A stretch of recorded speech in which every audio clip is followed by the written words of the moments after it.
ಆತ್ಮೀಯ ಸ್ಪರ್ಧಾರ್ಥಿಗಳೇ, ಪ್ರಸ್ತುತ ತರಗತಿಯಲ್ಲಿ ನಾವು ದುರ್ವಿನೀತ ಕವಿಯ ಬಗ್ಗೆ ತಿಳಿದುಕೊಳ್ಳೋಣ. ಯುಜಿಸಿ ನೆಟ್, ಕೆಸೆಟ್ ಮತ್ತು ಎಲ್ಲ ಕನ್ನಡ ಸ್ಪರ್ಧಾತ್ಮಕ ಪರೀಕ್ಷೆಯಲ್ಲಿ ಉತ್ತೀರ್ಣರಾಗಲು ಶ್ರಮಿಸುತ್ತಿರುವ ವಿದ್ಯಾರ್ಥಿಗಳಿಗಾಗಿ ಹೊನ್ನಸಿರಿ ಕನ್ನಡ ಕೋಚಿಂಗ್ ಕ್ಲಾಸ್ ಪಠ್ಯಕ್ರಮ ಆಧಾರಿತ ವಿಶೇಷ ತರಗತಿಗಳನ್ನು ಹಮ್ಮಿಕೊಂಡಿದೆ. ಈ ಅವಕಾಶವನ್ನು ನೀವೆಲ್ಲ ಸದುಪಯೋಗಪಡಿಸಿಕೊಂಡು ಆದಷ್ಟು ಬೇಗ ಯುಜಿಸಿ ನೆಟ್, ಕೆಸೆಟ್ ಪರೀಕ್ಷೆಗಳಲ್ಲಿ ಉತ್ತೀರ್ಣರಾಗಬೇಕು ಎಂದು ಶುಭ ಹಾರೈಸುತ್ತೇನೆ. ಕನ್ನಡ ಸಿರಿಯ ಈ ಜ್ಞಾನದ ಪಯಣದಲ್ಲಿ ನಮ್ಮ ಜೊತೆಗೂಡಲು ವಿಡಿಯೋವನ್ನು ಲೈಕ್ ಮಾಡಿ, ನಿಮ್ಮ ಸ್ನೇಹಿತರೊಂದಿಗೆ ಶೇರ್ ಮಾಡಿ. ಇಂತಹ ಮತ್ತಷ್ಟು ಉಪಯುಕ್ತ ತರಗತಿಗಳಿಗಾಗಿ ನಮ್ಮ ಚಾನಲ್ಗೆ ಈಗಲೇ ಸಬ್ಸ್ಕ್ರೈಬ್ ಆಗಿ, ಪಕ್ಕದಲ್ಲೇ ಇರುವ ಬೆಲ್ ಐಕಾನ್ ಕ್ಲಿಕ್ ಮಾಡಿ. ಧನ್ಯವಾದಗಳು. ನಿಮ್ಮ ಸಾಧನೆಯ ಹಾದಿಗೆ ನಮ್ಮ ಕನ್ನಡದ ಸಿರಿ ಹೊನ್ನಸಿರಿ ಶುಭವಾಗಲಿ. ಪ್ರಸ್ತುತ ತರಗತಿಯಲ್ಲಿ ನಾವು ದುರ್ವಿನೀತ ಕವಿಯ ಬಗ್ಗೆ ತಿಳಿದುಕೊಳ್ಳೋಣ. ಅದಕ್ಕೂ ಮುಂಚೆ ದುರ್ವಿನೀತ ಕವಿಗೆ ಸಂಬಂಧಿಸಿದ ಆಧಾರ ಗ್ರಂಥಗಳನ್ನು ನೋಡುವುದಾದರೆ ಕನ್ನಡ ಸಾಹಿತ್ಯ ಚರಿತ್ರೆ, ಮೈಸೂರು ವಿಶ್ವವಿದ್ಯಾನಿಲಯ, ಕನ್ನಡ ಶಾಸನಗಳ ಸಾಂಸ್ಕೃತಿಕ ಅಧ್ಯಯನ, ಡಾಕ್ಟರ್ ಎಂ ಚಿದಾನಂದಮೂರ್ತಿ, ಕರ್ನಾಟಕ ಶಾಸನ ಸಮೀಕ್ಷೆ, ಡಾಕ್ಟರ್ ಎಂ ಚಿದಾನಂದಮೂರ್ತಿ, ಕರ್ನಾಟಕದ ಇತಿಹಾಸ, ಡಾಕ್ಟರ್ ಸೂರ್ಯನಾಥ ಕಾಮತ್, ಕವಿರಾಜ ಮಾರ್ಗ ಶ್ರೀ ವಿಜಯ, ಆವಂತಿ ಸುಂದರಿ ಕಥಾಸಾರ, ಮಹಾಕವಿ ದಂಡಿ, Epigraphia Karnataka BL rice, Kannada ಶಾಸನಗಳ ಸಾಂಸ್ಕೃತಿಕ ಅಧ್ಯಯನ, ಡಾಕ್ಟರ್ ಎಂ ಚಿದಾನಂದಮೂರ್ತಿ, ಕನ್ನಡ ಸಾಹಿತ್ಯ ಚರಿತ್ರೆ, ಮೈಸೂರು ವಿಶ್ವವಿದ್ಯಾನಿಲಯ ಪ್ರಕಟಣೆ, ತಲಕಾಡಿನ ಗಂಗರು MV ಕೃಷ್ಣರಾವ್, ಪಶ್ಚಿಮ ಗಂಗರ ಇತಿಹಾಸ B ಶೇಖ್ ಅಲಿ, ಶಾಸನಗಳ ಹಿನ್ನೆಲೆಯಲ್ಲಿ ಕನ್ನಡ ಸಾಹಿತ್ಯ ಚರಿತ್ರೆ, ಡಾಕ್ಟರ್ GS ಗಾಹಿ, ಗಂಗರಸ ದುರ್ವಿನೀತ CN ಜಯಲಕ್ಷ್ಮೀದೇವಿ, ಕನ್ನಡ ಕಾವ್ಯಮೀಮಾಂಸೆ, ಡಾಕ್ಟರ್ ತೀನಂ ಶ್ರೀಕಂಠಯ್ಯ, ಕನ್ನಡ ಸಾಹಿತ್ಯ ವಾಹಿನಿ, ತಳುಕಿನ ವೆಂಕಣ್ಣಯ್ಯ, ಶಾಸನಗಳ ಹಿನ್ನೆಲೆಯಲ್ಲಿ ಕನ್ನಡ ಸಾಹಿತ್ಯ ಚರಿತ್ರೆ, ಡಾಕ್ಟರ್ GS ಗಾಹಿ, ಗಂಗರ ಇತಿಹಾಸ, ಡಾಕ್ಟರ್ MV ಕೃಷ್ಣರಾವ್, ಕನ್ನಡ ಶಾಸನ ಸಂಪುಟ ಪ್ರಸಾರಂಗ ಕನ್ನಡ ವಿಶ್ವವಿದ್ಯಾಲಯ, ಕನ್ನಡ ಸಾಹಿತ್ಯ ರೂಪರೇಖೆಗಳು, ಡಾಕ್ಟರ್ ರಂಶ್ರೀ ಮುಗಳಿ, ಕರ್ನಾಟಕ ಸಾಂಸ್ಕೃತಿಕ ಇತಿಹಾಸ, ಕರ್ನಾಟಕ ಸಾಹಿತ್ಯ ಅಕಾಡೆಮಿ, ಕವಿರಾಜ ಮಾರ್ಗ ಪೂರ್ವದ ಸಾಹಿತ್ಯ, ಮೈಸೂರು ವಿಶ್ವವಿದ್ಯಾನಿಲಯ ಪಠ್ಯಪುಸ್ತಕ, ಗಂಗರ ರಾಜಕೀಯ ಮತ್ತು ಸಾಂಸ್ಕೃತಿಕ ಚರಿತ್ರೆ, ಡಾಕ್ಟರ್ B ಶೇಖ್ ಅಲಿ, ಕನ್ನಡ ಲಿಪಿಯ ಉಗಮ ಮತ್ತು ವಿಕಾಸ, ಡಾಕ್ಟರ್ ದೇವರಕೊಂಡಾರೆಡ್ಡಿ, ತಲಕಾಡಿನ ಗಂಗರು ಇತಿಹಾಸ ಇಲಾಖೆ ಸಂಶೋಧನಾ ಪ್ರಕಟಣೆ, ಕನ್ನಡ ಕಾವ್ಯಮೀಮಾಂಸೆ ಮತ್ತು ಶಾಸನ ಪ್ರಪಂಚ, ಡಾಕ್ಟರ್ ತೀನಂ ಶ್ರೀಕಂಠಯ್ಯ, ಗಂಗವಾಡಿ ಶಾಸನ ಸೂಚಿ, ಡಾಕ್ಟರ್ MM ಕಲಬುರ್ಗಿ, ಕನ್ನಡ ಭಾಷೆ ಮತ್ತು ಸಾಹಿತ್ಯದ ಪ್ರಾಚೀನತೆ, ಕೇಂದ್ರ ಕನ್ನಡ ವಿಶ್ವವಿದ್ಯಾನಿಲಯ ಸಂಶೋಧನೆ, ಕರ್ನಾಟಕದ ಪ್ರಾಚೀನ ರಾಜಮನೆತನಗಳು, ಮೈಸೂರು ವಿಶ್ವವಿದ್ಯಾನಿಲಯ ಪ್ರಕಟಣೆ. ಇನ್ನು ದುರ್ವಿನೀತ ಕವಿಯ ವೈಯಕ್ತಿಕ ಜೀವನ ಮತ್ತು ರಾಜಕೀಯ ಹಿನ್ನೆಲೆಯನ್ನು ನೋಡೋದಾದರೆ, ದುರ್ವಿನೀತ ಕವಿಯ ಮನೆತನದ ಬಗ್ಗೆ ನೋಡುವುದಾದರೆ, ಕರ್ನಾಟಕವನ್ನು ಆಳಿದ ಪ್ರಸಿದ್ಧ ಪಶ್ಚಿಮ ಗಂಗವಂಶದ ಪರಾಕ್ರಮಿ ಅರಸ. ದುರ್ವಿನೀತ ಕವಿಯು ಕರ್ನಾಟಕವನ್ನು ಆಳಿದ ಪ್ರಸಿದ್ಧ ಪಶ್ಚಿಮ ಗಂಗವಂಶದ ಪರಾಕ್ರಮಿ ಅರಸ ಎಂದು ಹೇಳಲಾಗಿದೆ. ಇವರ ಒಂದು ಮನೆತನ ಯಾವುದಾಗಿತ್ತು ಎಂದರೆ ಪಶ್ಚಿಮ ಗಂಗವಂಶ. ಇನ್ನು ಕಾಲದ ಬಗ್ಗೆ ನೋಡುವುದಾದರೆ ಕ್ರಿಸ್ತಶಕ 6ನೇ ಶತಮಾನ, ಅಂದರೆ ಕ್ರಿಸ್ತಶಕ 529ರಿಂದ 579 ಎಂದು ಅಂದಾಜಿಸಲಾಗಿದೆ. ಇನ್ನು ಇವರ ತಂದೆ ತಾಯಿ ಬಗ್ಗೆ ನೋಡುವುದಾದರೆ ತಂದೆ ಅವಿನೀತ, ತಾಯಿ ಜ್ಯೇಷ್ಠಾದೇವಿ. ತಂದೆಯಾರು? ಅವಿನೀತ, ತಾಯಿ ಜ್ಯೇಷ್ಠಾದೇವಿ. ಈ ಜ್ಯೇಷ್ಠಾದೇವಿ ಎನ್ನುವವರು ಪುನ್ನಾಟ ದೇಶದ ರಾಜಕುಮಾರಿಯಾಗಿದ್ದರು ಎಂದು ಉಲ್ಲೇಖಗಳು ತಿಳಿಸುತ್ತವೆ. ಇನ್ನು ವೈಶಿಷ್ಟ್ಯವನ್ನು ನೋಡೋದಾದರೆ ದುರ್ವಿನೀತರ ಒಂದು ವೈಶಿಷ್ಟ್ಯತೆಯಲ್ಲಿ ಒಂದಾಗಿರುವಂತಹ ಇವರು ಕೇವಲ ರಾಜನಾಗಿರದೆ ಸಂಸ್ಕೃತ, ಕನ್ನಡ ಮತ್ತು ಪೈಶಾಚಿ ಭಾಷೆಗಳಲ್ಲಿ ಮಹಾನ್ ಪಂಡಿತನಾಗಿದ್ದನು. ದುರ್ವಿನೀತ ಕೇವಲ ರಾಜನಾಗಿ ಅಷ್ಟೇ ಅಲ್ಲದೆ ಸಂಸ್ಕೃತ ಭಾಷೆಯಲ್ಲಿ, ಕನ್ನಡ ಭಾಷೆಯಲ್ಲಿ ಮತ್ತು ಪೈಶಾಚಿ ಭಾಷೆಗಳಲ್ಲಿ ಮಹಾನ್ ಪಾಂಡಿತ್ಯವನ್ನು ಹೊಂದಿದಂತಹ ಪಂಡಿತನಾಗಿದ್ದನು ಎಂದು ಉಲ್ಲೇಖಗಳು ತಿಳಿಸುತ್ತವೆ. ಇದು ದುರ್ವಿನೀತ ಕವಿಯ ಒಂದು ಕಾಲ್ಪನಿಕ ಭಾವಚಿತ್ರವಾಗಿದೆ. ಯಾರ್ದು? ದುರ್ವಿನೀತ ಕವಿಯ ಒಂದು ಕಾಲ್ಪನಿಕ ಭಾವಚಿತ್ರ. ಇನ್ನು ದುರ್ವಿನೀತ ಕವಿಯ ಸಾಮ್ರಾಜ್ಯ ವಿಸ್ತರಣೆಯನ್ನು ನಾವು ನೋಡೋದಾದರೆ, ಪಲ್ಲವರ ದೊರೆ ತ್ರಿಲೋಚನನನ್ನು ಸೋಲಿಸಿ ಆಲತ್ತೂರು, ಪೋರುಳರೆ ಮತ್ತು ಪೆರ್ನಾಗ್ರ ಪ್ರದೇಶಗಳನ್ನು ವಶಪಡಿಸಿಕೊಂಡನು. ತಮಿಳುನಾಡಿನ ಕೊಯಮತ್ತೂರು, ಸೇಲಂ ಭಾಗದವರೆಗೂ ಗಂಗ ಸಾಮ್ರಾಜ್ಯವನ್ನು ವಿಸ್ತರಿಸಿದನು. ದುರ್ವಿನೀತನ ಸಾಮ್ರಾಜ್ಯ ವಿಸ್ತರಣೆಯ ಬಗ್ಗೆ ನಾವು ನೋಡೋದಾದರೆ, ಪಲ್ಲವರ ದೊರೆಯಾದಂತಹ ತ್ರಿಲೋಚನನನ್ನು ಸೋಲಿಸಿ ಆಲತ್ತೂರು, ಪೋರುಳರೆ ಮತ್ತು ಪೆರ್ನಾಗ್ರ ಪ್ರದೇಶಗಳನ್ನು ಇವರು ವಶಪಡಿಸ್ಕೊತಾನೆ. ಯಾರನ್ನು ಸೋಲಿಸಿ? ಪಲ್ಲವರ ದೊರೆಯಾದಂತಹ ತ್ರಿಲೋಚನನನ್ನು ಸೋಲಿಸಿ ಆಲತ್ತೂರು, ಪೋರುಳರೆ ಮತ್ತು ಪೆರ್ನಾಗ್ರ ಈ 3 ಪ್ರದೇಶಗಳನ್ನು ದುರ್ವಿನೀತ ವಶಪಡಿಸ್ಕೊತಾನೆ. ಅದ್ರ ಜೊತೆಗೆ ಇವನ ಸಾಮ್ರಾಜ್ಯದ ವಿಸ್ತರಣೆಯನ್ನು ನೋಡೋದಾದರೆ, ತಮಿಳುನಾಡಿನ ಕೊಯಮತ್ತೂರಿಂದ ಸೇಲಂ ಭಾಗದವರೆಗೂ ಕೂಡ ಗಂಗ ಸಾಮ್ರಾಜ್ಯವನ್ನು ಇವನು ವಿಸ್ತರಿಸಿದನು.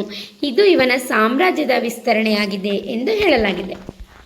ನಂತರ ಕವಿರಾಜ ಮಾರ್ಗದಲ್ಲಿ ಉಲ್ಲೇಖ. ದುರ್ವಿನೀತ ಕವಿಯ ಬಗ್ಗೆ ಕವಿರಾಜ ಮಾರ್ಗದಲ್ಲಿ ಯಾವ ರೀತಿ ಉಲ್ಲೇಖವಾಗಿದೆ ಅನ್ನೋದನ್ನು ನಾವಿಲ್ಲಿ ನೋಡ್ಬೋದು.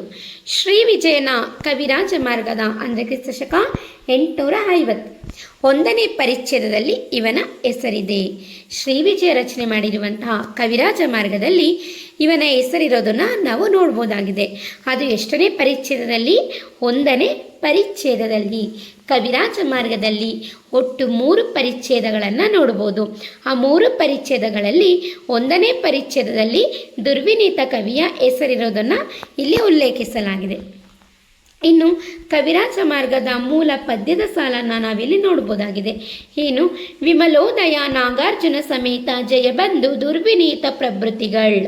ವಿಮಲೋದಯ ನಾಗಾರ್ಜುನ ಸಮೇತ ಜಯಬಂಧು ದುರ್ವಿನೀತ ಪ್ರಭೃತಿಗಳ್ ಎನ್ನುವುದನ್ನು ನಾವಿಲ್ಲಿ ನೋಡ್ಬೋದು. ಇವರೆಲ್ಲ ಕೂಡ ಗದ್ಯ ಕವಿಗಳಾಗಿದ್ದಾರೆ. ಯಾರು? ವಿಮಲೋದಯ, ನಾಗಾರ್ಜುನ, ಜಯಬಂಧು. ಅವರ ಜೊತೆಗೆ ದುರ್ವಿನೀತನು ಕೂಡ ಸೇರ್ತಾನೆ ಎಂದು ಹೇಳಲಾಗಿದೆ. ಇನ್ನು ಸ್ಥಾನಮಾನವನ್ನು ನೋಡೋದಾದರೆ, ಕವಿರಾಜ ಮಾರ್ಗಕಾರನು ಇವನನ್ನು ಕನ್ನಡದ ಹಳೆಯ ಗದ್ಯ ಕವಿ ಎಂದು ಕೊಂಡಾಡಿದ್ದಾನೆ. ದುರ್ವಿನೀತನಿಗೆ ಸಿಕ್ಕಿರುವಂಥ ಸ್ಥಾನಮಾನವನ್ನು ನೋಡೋದಾದರೆ ಯಾರು ಕೊಟ್ಟಿರೋದು? ಕವಿರಾಜ ಮಾರ್ಗಕಾರ. ಏನಂತ? ಇವನನ್ನು ಕನ್ನಡದ ಹಳೆಯ ಗದ್ಯ ಕವಿ ಎಂದು ಕೊಂಡಾಡಿದ್ದಾನೆ. ಪ್ರಶ್ನೆ ಪರೀಕ್ಷೆಯಲ್ಲಿ ಕೇಳ್ಬೋದು. ಕವಿರಾಜ ಮಾರ್ಗಕಾರನು ಯಾರನ್ನು ಕನ್ನಡದ ಹಳೆಯ ಗದ್ಯ ಕವಿ ಎಂದು ಕೊಂಡಾಡಿದ್ದಾನೆ ಅಂತ ಕೇಳ್ಬೋದು. ಇಲ್ಲಿ ವಿಮಲೋದಯನು ಕೂಡ ಗದ್ಯ ಕವಿ ಆಗ್ತಾರೆ, ನಾಗಾರ್ಜುನ, ಜಯಬಂಧು ಇವರು ಕೂಡ ಗದ್ಯ ಕವಿಗಳಾಗ್ತಾರೆ, ದುರ್ವಿನೀತನು ಗದ್ಯ ಕವಿನೇ. ಆದರೆ ಅಲ್ಲಿ ಯಾರನ್ನ ಕುರಿತು ಹೇಳಿದ್ದಾನೆ ಅಂತ ನಾವು ನೋಡಿದಾಗ ಗದ್ಯ ಕವಿ, ಕನ್ನಡದ ಹಳೆಯ ಗದ್ಯ ಕವಿ ಅಂತ ನೋಡಿದಾಗ ನಾವು ದುರ್ವಿನೀತನ ಒಂದು ಹೆಸರನ್ನು ನಾವು ಹೇಳಬೇಕಾಗುತ್ತೆ. ಇದು ಕವಿರಾಜ ಮಾರ್ಗಕಾರ ದುರ್ವಿನೀತನಿಗೆ ಕೊಟ್ಟಿರುವಂಥ ಸ್ಥಾನಮಾನವಾಗಿದೆ ಎಂದು ಹೇಳಲಾಗಿದೆ. ಇನ್ನು ಇವನ ಸಾಧನೆಯನ್ನು ನೋಡೋದಾದರೆ, ಇದರ ಆಧಾರದ ಮೇಲೆ ದುರ್ವಿನೀತನನ್ನು ಕನ್ನಡದ ಆದಿಮ ಗದ್ಯಕಾರರಲ್ಲಿ ಒಬ್ಬನು ಎಂದು ಗುರುತಿಸಲಾಗಿದೆ. ಇದರಿಂದ ದುರ್ವಿನೀತನನ್ನು ಕನ್ನಡದ ಆದಿಮ ಗದ್ಯಕಾರರಲ್ಲಿ ಒಬ್ಬನು, ಇವನು ಕೂಡ ಹಲವಾರು ಜನ ಗದ್ಯಕಾರರಲ್ಲಿ ಇವನು ಒಬ್ಬ ಶ್ರೇಷ್ಠ ಗದ್ಯಕಾರನಾಗಿದ್ದಾನೆ ಎಂದು ಗುರುತಿಸಬಹುದಾಗಿದೆ. ಇದಿಷ್ಟು ಮಾಹಿತಿ ಕೂಡ ಕವಿರಾಜ ಮಾರ್ಗದಲ್ಲಿ ಶ್ರೀ ವಿಜಯ ಉಲ್ಲೇಖ ಮಾಡಿರುವಂತಹ ಮಾಹಿತಿಗಳಾಗಿವೆ. ಪರೀಕ್ಷಾ ದೃಷ್ಟಿಯಿಂದ ಅತ್ಯಂತ ಪ್ರಮುಖ ಅಂಶವಾಗಿದೆ, ಗಮನವಿಟ್ಟು ನೋಡಿಕೊಳ್ಳಿ. ಇನ್ನು ನಂತರದ ಅಂಶವಾಗಿ ಪ್ರಮುಖ ಸಾಹಿತ್ಯಿಕ ಕೊಡುಗೆಗಳು ಅಥವಾ ಕೃತಿಗಳನ್ನು ನೋಡೋದಾದರೆ, ಬೃಹತ್ ಕಥಾ ಅನುವಾದ. ಗುಣಾಢ್ಯನು ಪೈಶಾಚಿ ಭಾಷೆಯಲ್ಲಿ ಬರೆದಿದ್ದ ಜಗತ್ಪ್ರಸಿದ್ಧ ಬೃಹತ್ ಕಥಾ ಗ್ರಂಥವನ್ನು ಸಂಸ್ಕೃತಕ್ಕೆ ಅನುವಾದಿಸಿದನು. ಅಂದರೆ ಗುಣಾಢ್ಯನು ಪೈಶಾಚಿ ಭಾಷೆಯಲ್ಲಿ ಬರೆದಿದ್ದಂತಹ ಜಗತ್ಪ್ರಸಿದ್ಧವಾದಂತಹ ಬೃಹತ್ ಕಥಾ ಗ್ರಂಥವನ್ನು ದುರ್ವಿನೀತ ಏನು ಮಾಡ್ತಾನೆ? ಸಂಸ್ಕೃತ ಭಾಷೆಗೆ ಅನುವಾದಿಸಿದ್ದಾನೆ. ಇದು ಇವನ ಒಂದು ಕೊಡುಗೆ ಎಂದು ಹೇಳಲಾಗಿದೆ. ಏನು ಗುಣಾಢ್ಯ ಪೈಶಾಚಿ ಭಾಷೆಯಲ್ಲಿ ಬರೆದಿರೋದನ್ನು ದುರ್ವಿನೀತ ಸಂಸ್ಕೃತಕ್ಕೆ ಅನುವಾದಿಸಿದ್ದಾನೆ. ಇದು ಒಂದು ಕೊಡುಗೆಯಾದರೆ, ಸಾಹಿತ್ಯಿಕ ಕೊಡುಗೆಯಾದರೆ, ಮತ್ತೊಂದು ಸಾಹಿತ್ಯಿಕ ಕೊಡುಗೆಯಾಗಿ ಕಿರಾತಾರ್ಜುನಿಯ ಟೀಕೆ. ಮಹಾಕವಿ ಭಾರವಿ ರಚಿಸಿದ ಕಿರಾತಾರ್ಜುನಿಯ ಮಹಾಕಾವ್ಯದ 15ನೇ ಸರ್ಗಕ್ಕೆ ಅಂದರೆ ಕಠಿಣವಾದ ಶಬ್ದ ಚಿತ್ರಗಳಿರುವ ಭಾಗ. 15ನೇ ಸರ್ಗ ಏನು ಹೇಳುತ್ತೆ? ಕಠಿಣವಾದ ಶಬ್ದ ಚಿತ್ರಗಳಿರುವ ಭಾಗ. ಸರ್ಗಕ್ಕೆ ವಿವರವಾದ ವ್ಯಾಖ್ಯಾನ ಅಥವಾ ಟೀಕೆಯನ್ನು ಬರೆದಿದ್ದಾನೆ. ಭಾರವಿ ಕವಿಯು ದುರ್ವಿನೀತನ ಸಮಕಾಲೀನನಾಗಿದ್ದನು ಎಂಬ ವಾದಕ್ಕೆ ಇದು ಪುಷ್ಟಿ ನೀಡುತ್ತದೆ. ಭಾರವಿ ರಚಿಸಿದಂತಹ ಕಿರಾತಾರ್ಜುನೀಯದ ಮಹಾಕಾವ್ಯದ 15ನೇ ಸರ್ಗಕ್ಕೆ ದುರ್ವಿನೀತ ವಿವರವಾದಂತಹ ವ್ಯಾಖ್ಯಾನವನ್ನು ಅಥವಾ ಟೀಕೆಯನ್ನು ಬರೆದಿದ್ದಾನೆ ಎಂದು ಹೇಳಲಾಗಿದೆ. ಇದರಿಂದ ಭಾರವಿ ಕವಿಯು ದುರ್ವಿನೀತನ ಸಮಕಾಲೀನನಾಗಿದ್ದನು ಎಂಬ ವಾದಕ್ಕೆ ಇದು ಮತ್ತಷ್ಟು ಪುಷ್ಟಿಯನ್ನು ನೀಡುತ್ತದೆ ಎಂದು ಹೇಳಲಾಗಿದೆ. ಅಂದರೆ ಭಾರವಿ ಮತ್ತು ದುರ್ವಿನೀತ ಇಬ್ಬರು ಕೂಡ ಸಮಕಾಲೀನರಾಗಿದ್ದಾರೆ ಎಂದು ಹೇಳಬಹುದು. ನಂತರ ಶಬ್ದಾವತಾರ. ಜೈನ ಮುನಿ ಪೂಜ್ಯಪಾದರ ಶಬ್ದಾವತಾರ ಎಂಬ ವ್ಯಾಕರಣ ಗ್ರಂಥಕ್ಕೆ ಪೂರಕವಾದ ಕೃತಿಯನ್ನು ರಚಿಸಿದ್ದಾನೆ ಎನ್ನಲಾಗುತ್ತದೆ. ಜೈನ ಮುನಿಯಾದಂತಹ ಪೂಜ್ಯಪಾದರು ಶಬ್ದಾವತಾರ ಎಂಬಂತಹ ವ್ಯಾಕರಣ ಗ್ರಂಥವನ್ನು ರಚನೆ ಮಾಡಿದ್ದಾರೆ. ಶಬ್ದಾವತಾರ ಎಂಬಂತಹ ವ್ಯಾಕರಣ ಗ್ರಂಥಕ್ಕೆ ಪೂರಕವಾದಂತಹ ಮತ್ತೊಂದು ಕೃತಿಯನ್ನು ದುರ್ವಿನೀತ ರಚಿಸಿದ್ದಾನೆ ಎಂದು ಹೇಳಲಾಗುತ್ತದೆ. ನಂತರ ದುರ್ವಿನೀತನ ಧಾರ್ಮಿಕ ಮತ್ತು ಸಾಂಸ್ಕೃತಿಕ ನಿಲುವುಗಳನ್ನು ನೋಡೋದಾದರೆ, ಜೈನ ಗುರು. ದುರ್ವಿನೀತನಿಗೆ ಪೂಜ್ಯಪಾದ ಅಥವಾ ದೇವನಂದಿ ಎಂಬ ಪ್ರಸಿದ್ಧ ಜೈನ ಮುನಿಗಳು ಗುರುವಾಗಿದ್ದರು. ಇವರ ಪ್ರಭಾವದಿಂದಾಗಿ ಜೈನ ಧರ್ಮ ಮತ್ತು ಜೈನ ವಿದ್ವಾಂಸರಿಗೆ ಆಶ್ರಯ ನೀಡಿದ್ದನು. ಜೈನ ಗುರು ದುರ್ವಿನೀತನಿಗೆ ಪೂಜ್ಯಪಾದ ಅಥವಾ ದೇವನಂದಿ ಎಂಬಂತಹ ಪ್ರಸಿದ್ಧ ಜೈನ ಮುನಿಗಳು ಗುರುವಾಗಿದ್ದರು. ಯಾರು? ಪೂಜ್ಯಪಾದ ಅಥವಾ ದೇವನಂದಿ ಎಂಬಂತಹ ಪ್ರಸಿದ್ಧ ಜೈನ ಮುನಿ ಯಾರಿಗೆ ಗುರು ಆಗಿದ್ರು? ದುರ್ವಿನೀತನಿಗೆ ಗುರುವಾಗಿದ್ದರು. ಇವರ ಒಂದು ಪ್ರಭಾವದಿಂದ ದುರ್ವಿನೀತನಿಗೆ ಜೈನ ಧರ್ಮ ಮತ್ತು ಜೈನ ವಿದ್ವಾಂಸರಿಗೆ ಅವನು ಆಶ್ರಯವನ್ನು ನೀಡಿದ್ದನು. ಯಾರಿಂದ? ಪೂಜ್ಯಪಾದ ಅಥವಾ ದೇವನಂದಿ ಎಂಬಂತಹ ಪ್ರಸಿದ್ಧ ಜೈನ ಮುನಿಗಳ ಪ್ರಭಾವದಿಂದ ದುರ್ವಿನೀತನು ಕೂಡ ಜೈನ ಧರ್ಮ ಮತ್ತು ಜೈನ ವಿದ್ವಾಂಸರಿಗೆ ಅವನು ಆಶ್ರಯವನ್ನು ನೀಡಿದ್ದನು ಎಂದು ಹೇಳಲಾಗಿದೆ. ನಂತರ ಸರ್ವಧರ್ಮ ಸಹಿಷ್ಣುತೆ. ತಾನು ಜೈನ ಧರ್ಮ ಅನುಯಾಯಿಯಾಗಿದ್ದರೂ ವೈದಿಕ ಬ್ರಾಹ್ಮಣರಿಗೂ ಭೂದಾನ, ತಾಮ್ರಶಾಸನಗಳ ಮೂಲಕ ಅಗ್ರಹಾರಗಳನ್ನು ನೀಡಿದ ಉಲ್ಲೇಖಗಳಿವೆ. ದುರ್ವಿನೀತ ಕವಿ ಒಬ್ಬ ಸರ್ವಧರ್ಮ ಸಹಿಷ್ಣುತೆಯನ್ನು ಹೊಂದಿದ್ದನು. ಅಂದರೆ ದುರ್ವಿನೀತನು ಜೈನ ಧರ್ಮದ ಅನುಯಾಯಿ ಆಗಿದ್ರೂ ಕೂಡ ವೈದಿಕ ಬ್ರಾಹ್ಮಣರಿಗೂ ಕೂಡ ಅವನು ಭೂಮಿಯನ್ನು ದಾನ ಮಾಡಿದ್ದ.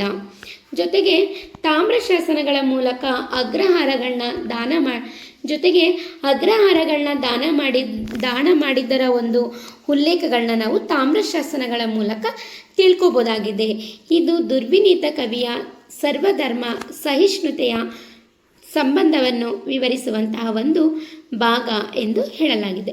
ಇನ್ನು ಬಹುಮುಖ ಪ್ರತಿಭೆಯನ್ನು ನೋಡೋದಾದರೆ, ಕಾವ್ಯದ ಜೊತೆಗೆ ಗಜಶಾಸ್ತ್ರ ಅಂದರೆ ಆನೆಗಳನ್ನು ಪಳಗಿಸುವುದು, ಅಶ್ವವಿದ್ಯೆ, ಆಯುರ್ವೇದ, ಸಂಗೀತ ಮತ್ತು ನೃತ್ಯ ಕಲೆಗಳಲ್ಲಿ ಅಪಾರ ಪಾಂಡಿತ್ಯವನ್ನು ಹೊಂದಿದ್ದನು. ದುರ್ವಿನೀತ ಕವಿ ನಿಜಕ್ಕೂ ಒಬ್ಬ ಬಹುಮುಖ ಪ್ರತಿಭೆಯುಳ್ಳ ಕವಿಯಾಗಿದ್ದನು. ಅಂದರೆ ಅವರು ಕಾವ್ಯವನ್ನು ರಚನೆ ಮಾಡೋದ್ರ ಜೊತೆಗೆ ಗಜಶಾಸ್ತ್ರವನ್ನು ಕಲ್ತಿದ್ರು, ಅಶ್ವವಿದ್ಯೆ, ಆಯುರ್ವೇದ ವಿದ್ಯೆ, ಸಂಗೀತ, ನೃತ್ಯ ಕಲೆಗಳಲ್ಲೂ ಕೂಡ ಅಪಾರವಾದಂಥ ಪಾಂಡಿತ್ಯವನ್ನು ದುರ್ವಿನೀತ ಕವಿಯು ಹೊಂದಿದ್ದ. ಇದರಿಂದ ಅವರನ್ನು ಬಹುಮುಖ ಪ್ರತಿಭೆಯುಳ್ಳ ಕವಿ ಎಂದು ಕೂಡ ಹೇಳಲಾಗಿದೆ. ಇನ್ನು ದುರ್ವಿನೀತ ಕವಿಯ ಪ್ರಮುಖ ಬಿರುದುಗಳನ್ನು ನೋಡೋದಾದರೆ, ಅವನೀತ ಸ್ಥಿರ ಅಂದರೆ ಸ್ಥಿರವಾದ ಆಡಳಿತಗಾರ, ಧರ್ಮ ಮಹಾರಾಜ ಅಂದರೆ ನ್ಯಾಯಪರ ರಾಜ, ನೀತಿಶಾಸ್ತ್ರವಕ್ತ ಅಂದರೆ ನೀತಿಶಾಸ್ತ್ರವನ್ನು ಬಲ್ಲವನು, ಪ್ರಯೋಕ್ಷ ಕುಶಲ ಎಂದರೆ ಕಾರ್ಯನಿರ್ವಹಣೆಯಲ್ಲಿ ದಕ್ಷ. ಇಷ್ಟೂ ಬಿರುದುಗಳು ಕೂಡ ದುರ್ವಿನೀತ ಕವಿಯ ಪ್ರಮುಖ ಬಿರುದುಗಳಾಗಿವೆ. ಈ ಬಿರುದುಗಳನ್ನು ನೀವು ಒಮ್ಮೆ ಗಮನವಿಟ್ಟು ಓದಿಕೊಳ್ಳಿ. ನಂತರ ಐತಿಹಾಸಿಕ ಶಾಸನಾಧಾರಗಳನ್ನು ನಾವು ನೋಡೋದಾದರೆ ಗುಮ್ಮರೆಡ್ಡಿಪುರ ತಾಮ್ರಶಾಸನ. ದುರ್ವಿನೀತನ ಸಾಹಿತ್ಯಿಕ ಸಾಧನೆಗಳು, ರಾಜಕೀಯ ವಿಷಯಗಳು ಮತ್ತು ಅವನು ಬೃಹತ್ ಕಥಾವನ್ನು ಅನುವಾದಿಸಿದ ವಿವರಗಳನ್ನು ಈ ಶಾಸನವು ಸ್ಪಷ್ಟಪಡಿಸುತ್ತದೆ. ದುರ್ವಿನೀತನ ಒಂದು ಐತಿಹಾಸಿಕ ಶಾಸನಾಧಾರಗಳ ಬಗ್ಗೆ ನೋಡೋದಾದರೆ ಗುಮ್ಮರೆಡ್ಡಿಪುರ ತಾಮ್ರಶಾಸನ. ಈ ಗುಮ್ಮರೆಡ್ಡಿಪುರ ತಾಮ್ರಶಾಸನ ಅನ್ನೋದು ದುರ್ವಿನೀತನ ಸಾಹಿತ್ಯಿಕ ಸಾಧನೆಗಳ ಬಗ್ಗೆ ಮತ್ತು ಅವನ ರಾಜಕೀಯ ವಿಜಯಗಳು, ಹಾಗೆ ಅವನು ಬೃಹತ್ ಕಥಾವನ್ನು ಅನುವಾದಿಸಿದಂಥ ವಿವರಗಳನ್ನು ನಮಗೆ ಸ್ಪಷ್ಟವಾಗಿ ತೋರಿಸುವಂತಹ ಶಾಸನ ಯಾವುದು ಅಂತಂದರೆ ಗುಮ್ಮರೆಡ್ಡಿಪುರದ ತಾಮ್ರಶಾಸನ. ನಮಗೆ ಸ್ಪಷ್ಟವಾಗಿ ಅವನ ಒಂದು ರಾಜಕೀಯ ವಿಜಯ, ಸಾಹಿತ್ಯಿಕ ಸಾಧನೆ, ಅವನು ಅನುವಾದಿಸಿದಂತಹ ವಿವರಗಳನ್ನು ನಮಗೆ ಈ ಶಾಸನವು ತಿಳಿಸುತ್ತದೆ ಎಂದು ಹೇಳ್ಬೋದು. ಮತ್ತೊಂದು ಶಾಸನವನ್ನು ನೋಡೋದಾದರೆ ನಲ್ಲಾಲ ತಾಮ್ರಶಾಸನ. ಇವನ ಕಾವ್ಯಮೀಮಾಂಸೆಯ ಆಸಕ್ತಿ, ವಿದ್ವತ್ತು ಮತ್ತು ನೀರಾವರಿಗಾಗಿ ದೇವನೂರು ಕೆರೆ ಕಟ್ಟಿಸಿದ ಆರ್ಥಿಕ ಸುಧಾರಣೆಗಳನ್ನು ದಾಖಲಿಸಿದೆ. ನಲ್ಲಾಲ ತಾಮ್ರಶಾಸನ ನಮಗೆ ಏನನ್ನು ಪ್ರತಿಬಿಂಬಿಸುತ್ತದೆ ಅಂತಂದರೆ ದುರ್ವಿನೀತ ಕವಿಯ ಕಾವ್ಯಮೀಮಾಂಸೆಯ ಆಸಕ್ತಿಯನ್ನು, ಅವನ ಪಾಂಡಿತ್ಯವನ್ನು ಮತ್ತು ನೀರಾವರಿಗಾಗಿ ಅವನು ಕಟ್ಟಿಸಿದಂತಹ ದೇವನೂರು ಕೆರೆ, ಅದ್ರ ಜೊತೆಗೆ ಆರ್ಥಿಕ ಸುಧಾರಣೆಗಳನ್ನು ದಾಖಲಿಸಿ ಇಡುವಂತಹ ಒಂದು ಶಾಸನ ಯಾವುದು? ನಲ್ಲಾಲ ತಾಮ್ರಶಾಸನವಾಗಿದೆ. ಇನ್ನು ಉತ್ತನೂರು ತಾಮ್ರಶಾಸನ. ಇವನ ತಂದೆ ತಾಯಿಯ ಹೆಸರು ಹಾಗೂ ವಂಶಾವಳಿಯ ಅಧಿಕೃತ ಪುರಾವೆಯನ್ನು ಒದಗಿಸುವಂತಹ ಒಂದು ಪ್ರಮುಖ ಶಾಸನ ಯಾವುದಾಗಿದೆ? ಉತ್ತನೂರು ತಾಮ್ರಶಾಸನ. ಹಾಗಾದರೆ ನಾವು ಪ್ರಸ್ತುತ ತರಗತಿಯಲ್ಲಿ ದುರ್ವಿನೀತ ಕವಿಯ ಒಂದು ಪರಿಚಯವನ್ನು ನಾವು ತಿಳ್ಕೊಂಡಿದ್ದೀವಿ. ಇನ್ನು ದುರ್ವಿನೀತ ಕವಿಗೆ ಸಂಬಂಧಿಸಿದಂತಹ ಪ್ರಶ್ನೋತ್ತರಗಳ ಸರಣಿಯನ್ನು ನೋಡೋಣ. ಪ್ರಶ್ನೋತ್ತರಗಳ ಸರಣಿ. ಪ್ರಶ್ನೆ ಸಂಖ್ಯೆ 1. ದುರ್ವಿನೀತನು ಯಾವ ರಾಜವಂಶಕ್ಕೆ ಸೇರಿದ ಅತ್ಯಂತ ಪ್ರಸಿದ್ಧ ದೊರೆಯಾಗಿದ್ದನು? ಉತ್ತರ ಪಶ್ಚಿಮ ಗಂಗವಂಶ, ತಲಕಾಡಿನ ಗಂಗರು.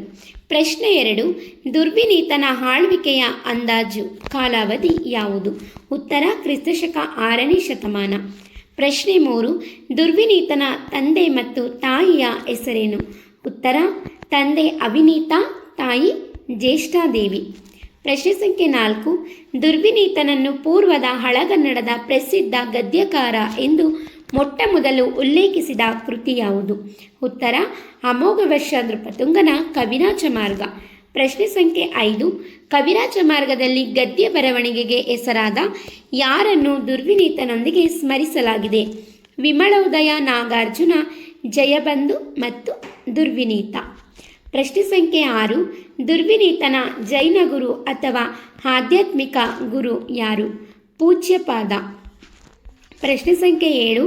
ದುರ್ವಿನೀತನ ಶಾಸನಗಳಲ್ಲಿ ಆತನನ್ನು ಯಾವ ವ್ಯಾಕರಣ ಕೃತಿಯ ಕರ್ತೃ ಎಂದು ಪ್ರಶಂಸಿಸಲಾಗಿದೆ?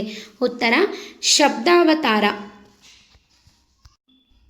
ಶಬ್ದಾವತಾರಕಾರಣ್ಯ ಎಂದು ಶಾಸನಗಳು ಇವನನ್ನು ಕರೆಯುತ್ತವೆ. ಪ್ರಶ್ನೆ ಸಂಖ್ಯೆ 8. ಗುಣಾಢ್ಯನ ಯಾವ ಕೃತಿಯನ್ನು ದುರ್ವಿನೀತನು ಸಂಸ್ಕೃತಕ್ಕೆ ಅನುವಾದಿಸಿದನು? ಉತ್ತರ ಪೈಶಾಚಿ ಭಾಷೆಯಲ್ಲಿದ್ದ ಒಡ್ಡಕಥಾ ಅಥವಾ ಬೃಹತ್ ಕಥಾ. ಪ್ರಶ್ನೆ ಸಂಖ್ಯೆ 9. ಮಹಾಕವಿ ಭಾರವಿಯ ಯಾವ ಕೃತಿಯ ಭಾಗಕ್ಕೆ ದುರ್ವಿನೀತನು ವ್ಯಾಖ್ಯಾನ ಅಥವಾ ಟೀಕು ಬರೆದಿದ್ದಾನೆ? ಉತ್ತರ ಕಿರಾತಾರ್ಜುನಿಯ ಮಹಾಕಾವ್ಯದ 15ನೇ ಸರ್ಗಕ್ಕೆ, ಅಂದರೆ ಪಂಚದಶ ಸರ್ಗ. ಪ್ರಶ್ನೆ ಸಂಖ್ಯೆ 10.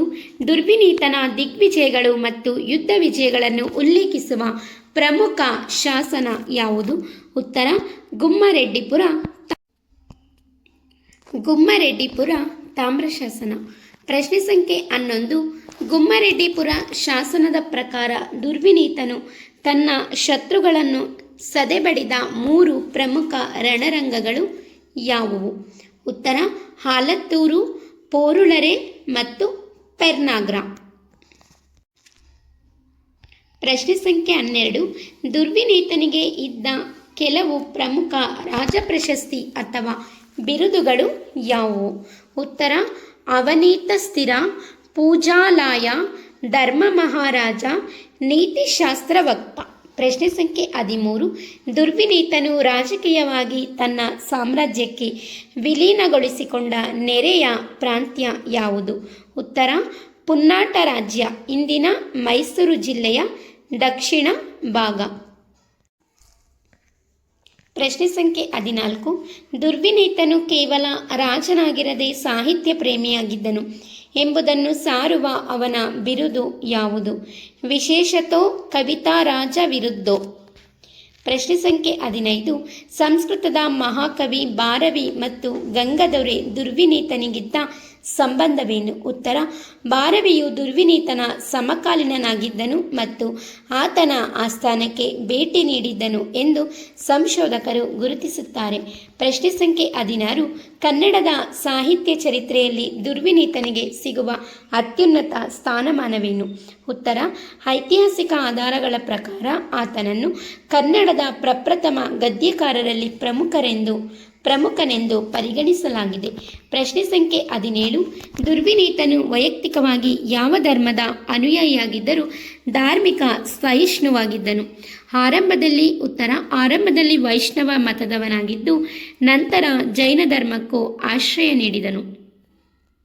ಪ್ರಶ್ನೆ ಸಂಖ್ಯೆ 18. ದುರ್ವಿನೀತನಿಗೆ ಸಂಬಂಧಿಸಿದ ಮತ್ತೊಂದು ಪ್ರಮುಖ ಶಾಸನ ಯಾವುದು? ಉತ್ತರ: ನಲ್ಲಾಲ ಮತ್ತು ಉತ್ತನೂರು ತಾಮ್ರಶಾಸನ. ಪ್ರಶ್ನೆ 19. ದುರ್ವಿನೀತನ ಕಾಲದಲ್ಲಿ ಗಂಗರ ಪ್ರಮುಖ ರಾಜಕೀಯ ಕೇಂದ್ರಗಳು ಅಥವಾ ರಾಜಧಾನಿ ಯಾವುದಾಗಿತ್ತು? ಉತ್ತರ: ಕೋಲಾರ ಅಥವಾ ಕುವಲಾಲ ಮತ್ತು ತಲಕಾಡು. 5 ಬಹು ಆಯ್ಕೆಯ ಪ್ರಶ್ನೋತ್ತರಗಳು. ಪ್ರಶ್ನೆ ಸಂಖ್ಯೆ 1. ದುರ್ವಿನೀತನಿಗೆ ಸಂಸ್ಕೃತದಲ್ಲಿ ಅತ್ಯುನ್ನತ ಪಾಂಡಿತ್ಯವನ್ನು ಹೊಂದಿದ್ದಕ್ಕಾಗಿ ಮತ್ತು ಜ್ಞಾನದ ಅಧಿಪತಿಯಾಗಿದ್ದಕ್ಕಾಗಿ ಇದ್ದ ಬಿರುದು ಯಾವುದು? ಆಪ್ಷನ್ ಎ ಕವಿರಾಜ, ಆಪ್ಷನ್ ಬಿ ಶಬ್ದಾವತಾರಕಾರ, ಆಪ್ಷನ್ ಸಿ ಕವಿಲೋಕ ಶಿಖಾಮಣಿ, ಆಪ್ಷನ್ ಡಿ ಧರ್ಮ ಮಹಾರಾಜಾವಿರಾಜ. ಪ್ರಶ್ನೆ ಸಂಖ್ಯೆ 2.